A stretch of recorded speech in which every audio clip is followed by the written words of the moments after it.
guys, so we're doing another kind of personal video today, just my thoughts on this topic because I have stuff I want to talk about, and so we're gonna do like a little series, the why series, and every video is going to start with the why and answer a question that is, you know, based on my opinions. The first one being why my teeth are my biggest insecurity I'll never fix. I will link that video over here. Today we're going to be talking about why I have never used my college degree. And honestly, I like these videos right now because they are kind of acting like journal entries in a way. I get to like express myself and work through my emotions and experiences. So they're kind of like therapy, kind of like journaling.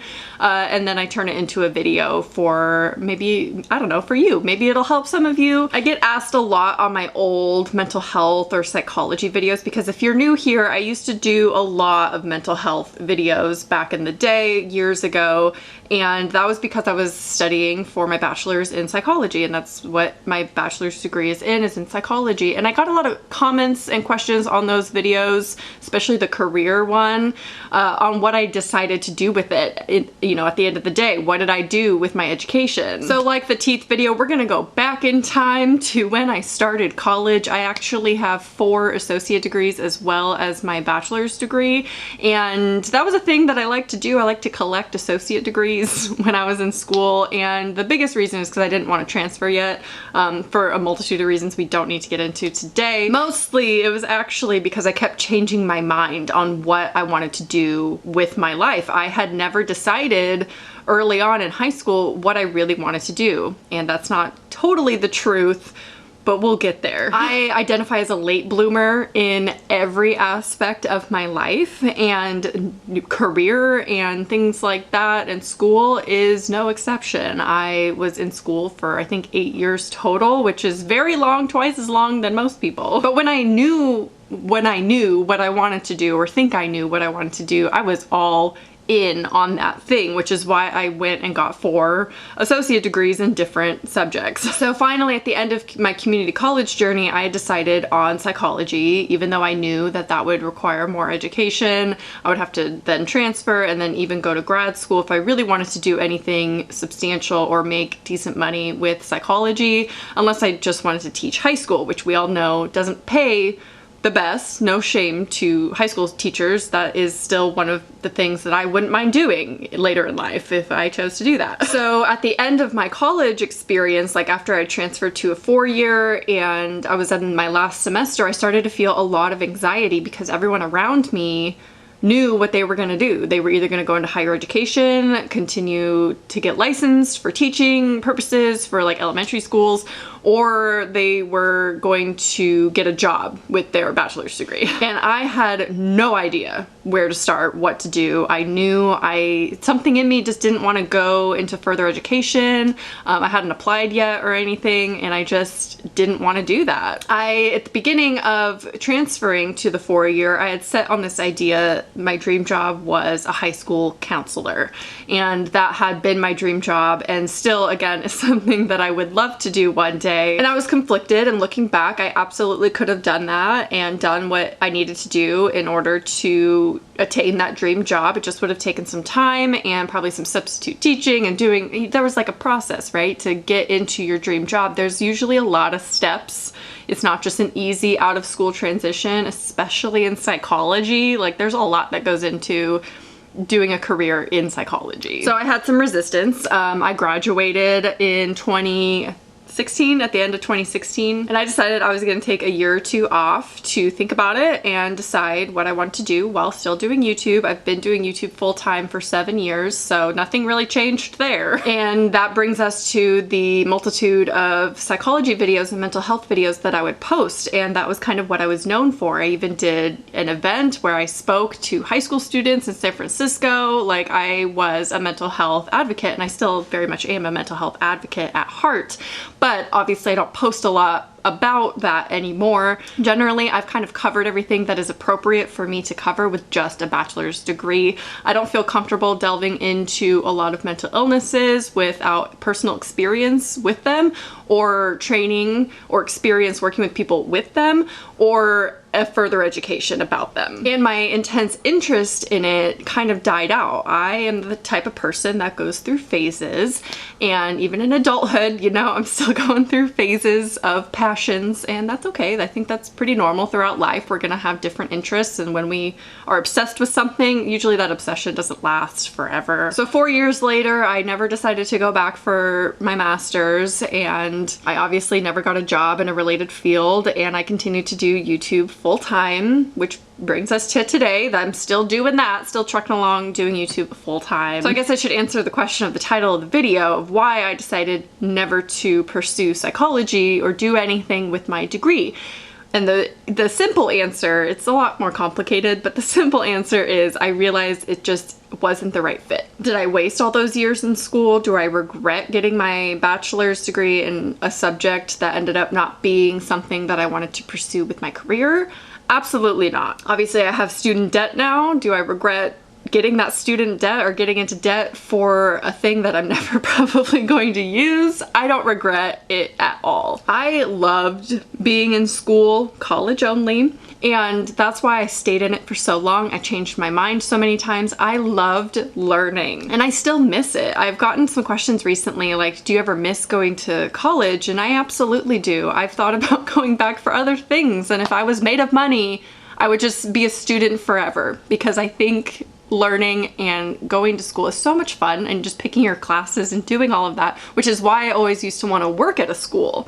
And I did actually work at a community college while I was in community college, and that job was great. I enjoyed helping students with their futures. So I don't want to say that I wouldn't be a good high school counselor, because I don't know if I would be or not. I am a sensitive person, and obviously fear, when you have a passion for something that is so intense that you're so scared that you're not going to be good at what you want to do most with your life, that is normal. That's completely normal, and a lot of people feel that about their dream careers, and they question whether or not they're actually going to be good at it. And I want to say you don't have to be the best at something in order to pursue it, and you're not going to be the best or be really good at something in the beginning without training or education or whatever your career requires.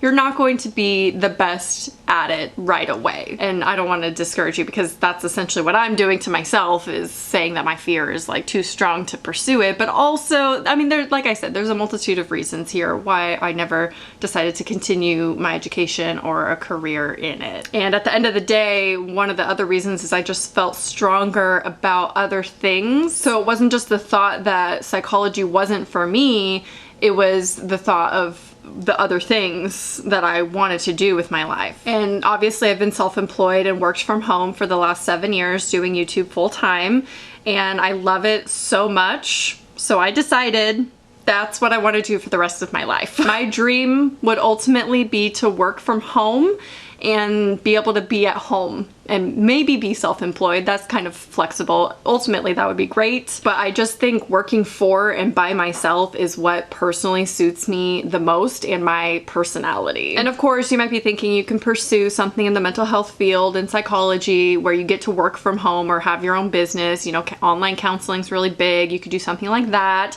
But I just don't think that that's what I want to do. I obviously would need to then get a master's degree, get licensed, and get a lot of hours of experience before I'd be able to counsel anyone formally online. And that's not cheap, and I'm already in debt, so I would have to be 100% positive that that's what I wanted to do. There is something about choosing one career for my whole life that scares me so much, and that I think is why I never set on one thing when I was in school, and why I changed my mind so many times. And I think it takes real bravery to say, even after you've gotten your education, that's not for me, that's not what I ultimately want to do, because most people would just continue with that because they've already gotten this far and be stuck in that forever. And to be honest, nothing sounds worse than that. So on that note, I think people generally are expected way too young to decide on a career that they want to do for 40 years in their adult life. I remember being in 8th grade and we had a career day. Granted, it's not like super formal. You're not expected to like know 100% sure in 8th grade, but it was strange to ask 13-year-olds who don't even know themselves yet or haven't even developed into who they're going to be what they want to do for the next 40 years. I think high schoolers are too young to, I mean, not everyone, obviously this does not apply to everyone, but I think generally there are a lot of people who are asked way too young when they don't know yet, and then they get sent to like a 4-year university or something right out of high school, and then they graduate and are just expected to jump into this career and be set on that by like 22. And like, I don't know about you, but I did not know who I was at 22. I definitely did not know 100% what career I wanted at 22, let alone 18. So I just think society expects people to know what they want to do at a way too young age. And this is why I fully support community college, because you are able to explore what you want to do. And I am so grateful I went to community college and was able to get those extra degrees really for no reason, but because I loved learning and I wanted to like see what was out there and see what would be the best fit for me, which is why if I ever have children, I definitely want to encourage them to go to community college and explore a lot of options, because it's okay if you don't know exactly what you want to do right out of high school. I mean, I respect the people who graduate high school, go right into a 4-year and know exactly what career they want to do. That was not my path, and I don't think it's a lot of people's paths. Obviously, it took me 6 years to figure out a career that I was set on, and then I changed my mind after I finished that education process. So, and like I said, I just have a fear of choosing the wrong thing. So I'm terrified to be stuck in something and just keep going with it, because that's the easy choice. And I don't blame people who are in this kind of predicament, because it is wired in our brains to go with the easy choice or go with the constant and not face change, because the human brain does not enjoy change. But I am so afraid of making the wrong decision and being stuck in something forever, because I literally only have this one life and I'm 30 years deep in it, and I just want to make sure that I'm doing the right thing for myself. So now I want to talk about what the heck I'm going to do now. What are my future plans? What's my next career? So I found this Japanese diagram called Ikigai, which translates into life's purpose, where it helps you decide what you're kind of meant to do with your life. And it's separated into 4 quadrants: what you love, what you're good at, what the world needs, and what you can be paid for. And obviously, if you find something that encompasses all 4 of these things, then you have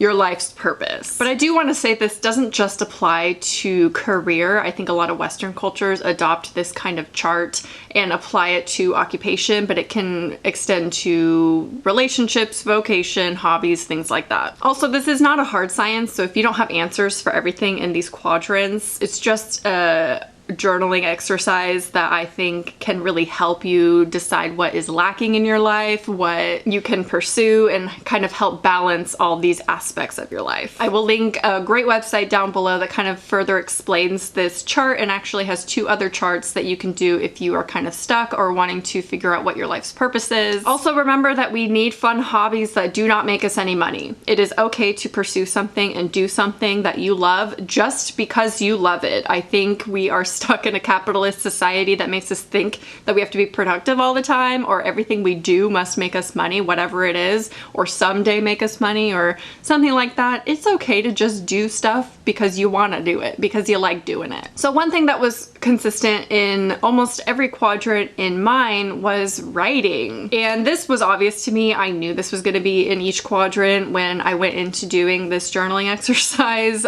because I have identified as a writer ever since I was really young. When I was, I think, around 10 years old, my mom was and is a huge reader. She could read like a book a day if she wasn't working. And I remember telling her that I was going to build her a library, because I also wanted to be an architect when I was young, and I would write all the books in it for her. And I actually failed a lot of high school classes because I was so focused on my writing. And then college came and I got an English associate's degree. That's one of my associates is in English. And I would constantly compare my writing to everyone else's, and I barely passed some creative writing courses. because writing's subjective and I don't know what they were grading on, but they didn't like me. They did not like me, and that's kind of discouraging. So I changed my dream job. It used to be a writer for years, all throughout high school and into college, and then I got really discouraged by everything and stopped writing for years. And here we are, and I've realized that writing is exactly what I'm supposed to be doing. And I hate that it took me years and years, but I trust my path in life. All of this was meant to happen this way, so I would come to the conclusion at 30 that yes, I'm supposed to be writing. And I'm trying to embrace the fact that it doesn't matter if I'm as good as other writers, and not to constantly be discouraged by writing advice that I see or comparing my work to others, because you do not, like I said before, you do not have to be the best at something to pursue something. If you love it, you do it. And I've always said in my videos, I'm not creative. And I want to take that back because I am creative. I'm trying to embrace that. I'm not 100% sure if I believe it, but I'm not I am creative. See, my brain still thinks that. I'm trying to break out of that because that's negative thinking, and I don't need that right now. And I am a creative person, but what I love most about writing is the English language and the technical aspect and the editing of my writing. And I've always loved the technical side of creative things like YouTube. Editing videos is my favorite part of doing YouTube. Anyway, where I'm kind of at with that is I have 2 books going right now. I have one book that's just like fiction. I have another book that is a collection of short horror stories, which that one I'm so excited about that idea. I'm actually excited about all of my projects. I've pretty much only ever written short stories and short fiction, so writing long form is going to be a challenge for me, and it's probably not going to be that good, but I want to do it. And that's okay if my first book isn't good. That's fine. Another thing I was thinking is my dream job is kind of obvious when looking at this kind of chart situation, and I actually came to this realization years ago, well, like 2 years ago. I could actually use my degree and still write. Self-help books.